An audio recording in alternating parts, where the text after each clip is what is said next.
واد يا مروان. قوم يا ولا. انتوا قاعدين له كده ليه؟ لو سمحتوا قوموا عشان اروق الكنبه، معلش لو سمحتي. كارلا لو سمحتي خدي ولادك وخشي على السرير جوه لو سمحتي. مش هيبقى السرير هنا يعني كل حته. كارلا بس مطنشها ازاي؟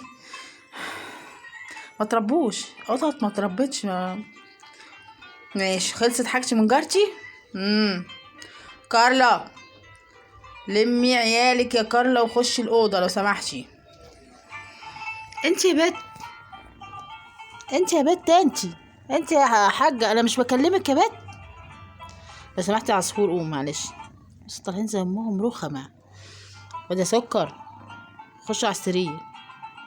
اسيبك دلوقتي ماشي. بسيوني دفست نفسك وسطيمه بسيوني. عارف يا مروان لو ما قمتش هحلف لا انت اللي مروق الانتريه مروان. مش قايم. مش قايم؟ طب انا هعرف اقومك ازاي بقى.